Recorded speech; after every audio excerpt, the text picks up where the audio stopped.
folks, Jimmy and Leila here, and a freshly wedded Leila. Yes, thank you. Thank you. With a husband looking on at me very suspiciously. Hello, Ryan, on your very first guest starring appearance. There you go. Anyway, Yeah. welcome to episode 198. We are 2 weeks away from episode 200 of Geeking Out. I am excited. Me I too. still don't know what we're gonna do for it. No idea. But who cares about that? That's 2 weeks away. Yeah. Let's get to some finely tuned comic reviews, shall we? Yes. Okay, so first up, there's a little event coming out called Before the Watchmen. Don't know if you've heard about it. I don't think any of our fans have No, heard about what's it. the No, Watchmen? of course not. What's Watchmen? Yeah. Who's Alan Moore? Yeah. Dave Gibbons. So anyway, so this one is the first one in all the miniseries that are coming out called Before the Watchmen, and this one's called The Minutemen, and this is number one. This is by Darwin Cook. He does the writing and the art. Yep. And anytime you get Darwin Cook doing anything, it's good. generally damn good. Yes. So this issue uses Night Owl's tell-all manuscript mentioned in The Watchmen called Under the Hood to present a who's who's tour of the team. Sally, Jupiter, Night Owl, Top Dollar, Mothman, Comedian, Silhouette, and more.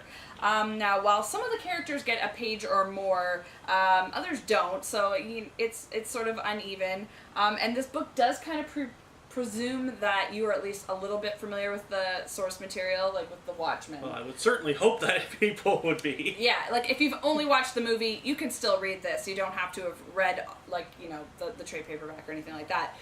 But it does presuppose that you know a little bit, just a little bit. Cook's art is what shines here, to me. Yep. It really, really does. Just putting the Watchmen in this time period, it's awesome. So it brings the Watchmen's world of like the Golden Age style shining to the forefront, and with a hint of the darkness that you know is going to be lying underneath. So I really enjoyed this one. It was a strong opener for the whole project, and I pretty much thought that this one would be good because it's Darwin Cook, and there's others that I'm really looking forward to, and then others that I'm like, ooh, that might not be good. We will see how they look, because we're going to be reviewing every single one of them, so stick with us for the next few weeks as we review every single one of these new Before Watchmen Exactly. books. Hopefully Alan Moore doesn't show up to beat us to a pulp. I don't think Alan Moore will beat us up. I'm pretty sure maybe the DC creator as well. Anyway, next up we have Grimm Fairy Tales Cosplay Special number 1. And in this one, Baba Yaga gives a writer the power to control the lives of those he writes about. But when the girls find out about their lives being tampered with, they hunt the writer down. That sounds good. Yeah, other than all the normal, not womanizing, awesome. let's just say that, these characters go through. Yeah, it kind of really got to me in this book. Finally? Because like the whole series Oh god, yeah, the whole series is, but at least sometimes it's entertaining. But this one is just kind of sickening to me. I mean, especially when you're actually turning real people, who these characters are based on in the book, into... Well, it just kind of feels wrong, and I could not really get into it knowing that these characters are based off real people, and well, it kind of made me go kind of uncomfortable with that. But I mean, they're interesting people. You get a little bit of knowledge about them in the back of the book, and who they are and stuff like that, and anything for a woman showing that she can do whatever she wants to do. Good. I'm always happy about that. Just apparently she can only do it in bikini type outfits. Yeah, which kind of gets to me, but it's like, anyway.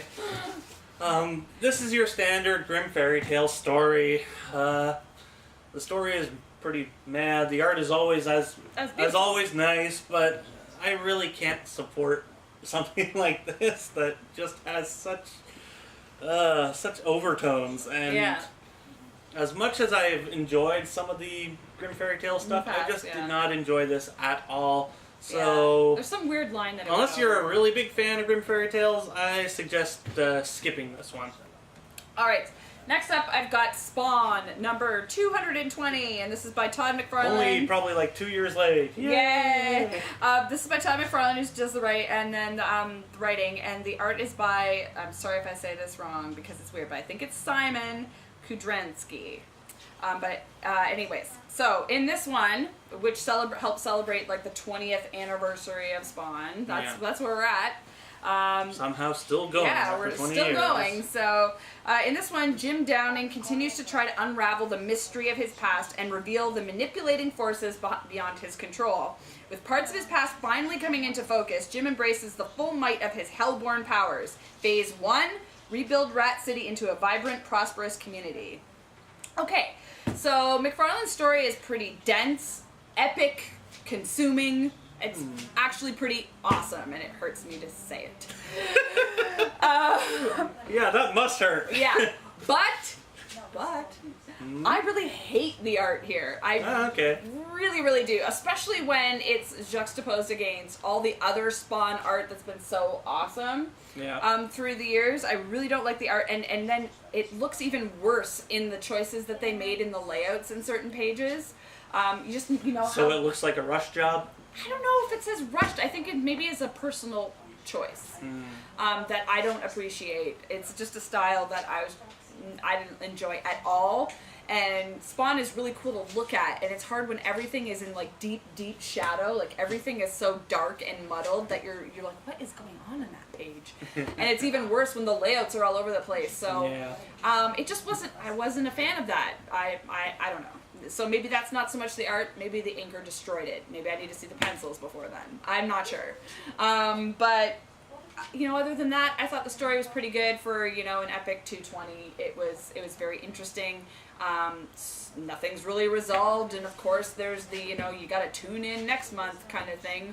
But other than that, I thought it was pretty good, and the fact that Spawn has lasted this long says to me that that it's a character that people care about, and for some reason, I've never really understood the love for Spawn myself. I can understand the premise and how that's kind of cool. Yeah, I like the premise. The premise is cool. It's just when you can't care about the characters. Well, it's really hard too because some of the like evil characters or bad guy characters are now like good characters at this point in the book, and it's really interesting to flip that switch.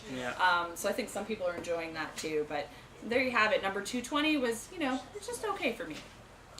All right, next up we have Extermination number 1. And in this one, in the wake of an apocalyptic alien invasion, a hero and villain, Nox and Red Reaper, must work together to put aside their past to prevent global genocide. Interesting.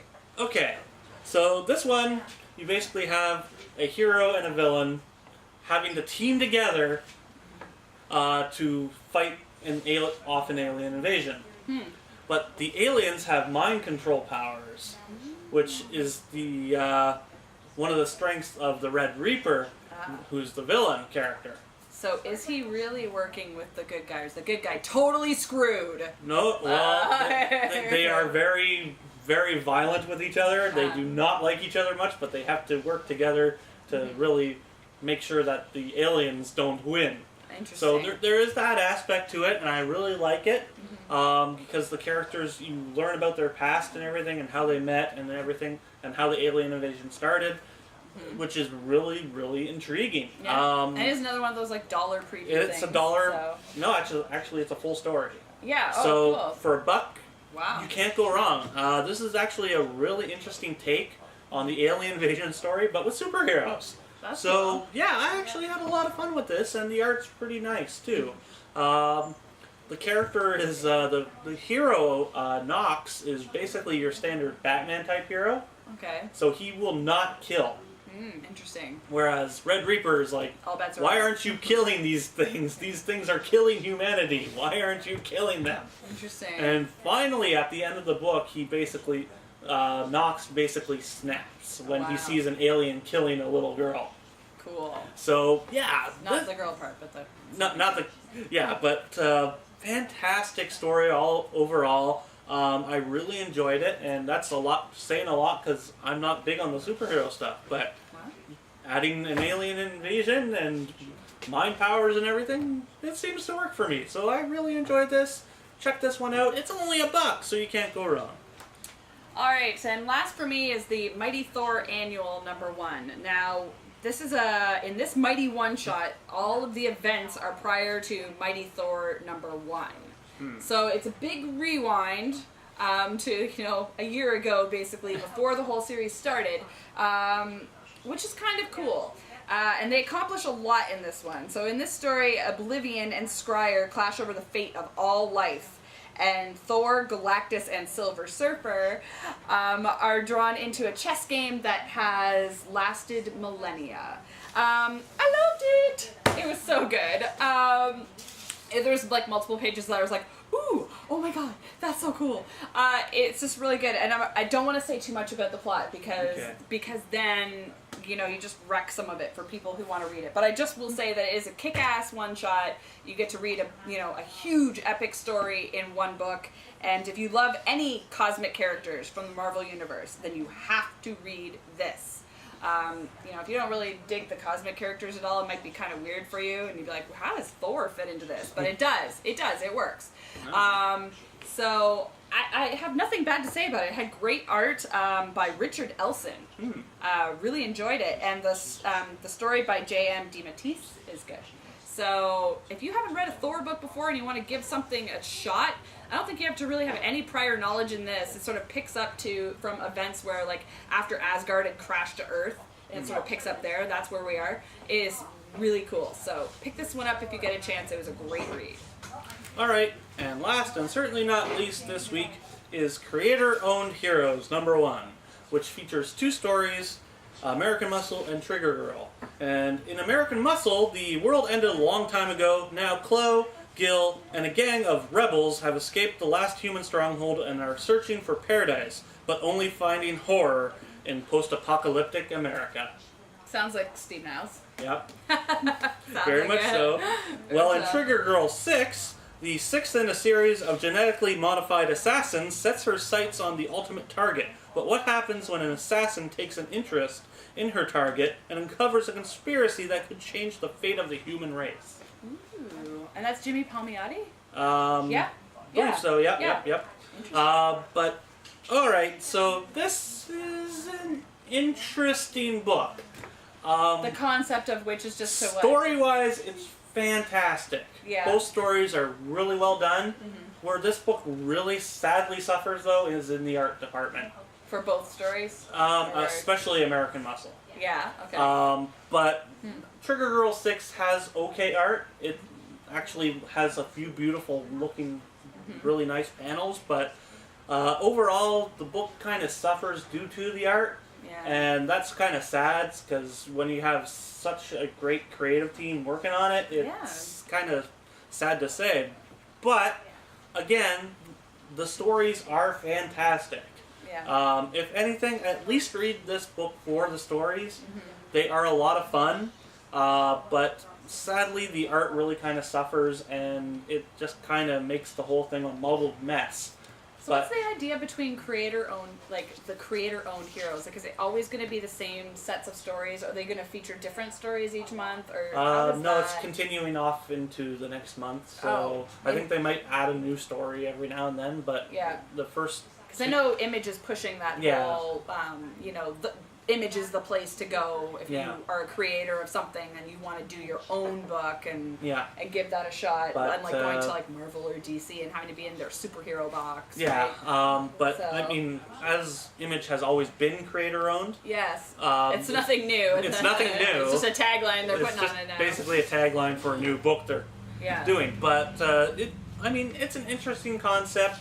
Yeah. It's interesting characters. You do feel for them. They have interesting pasts and such, but as I said, the art is a little bit muddled and looks a bit rushed. Right. But overall, it's not a bad book. I just can't highly recommend it. But if you're a Steve Niles fan or a Jimmy Palmiotti fan, you're still going to enjoy it. I just can't recommend it for the art, and that's where, like I said, it really suffers. Yeah. So that's basically it. That's our show for this week. I want to say a very big thank you, though, to someone that we lost this week, and everyone knows who that is. in Ray Bradbury. Thank you for being an inspiration to many of us writers. We love you. Thank you for everything. And we will see you all next week. See you later.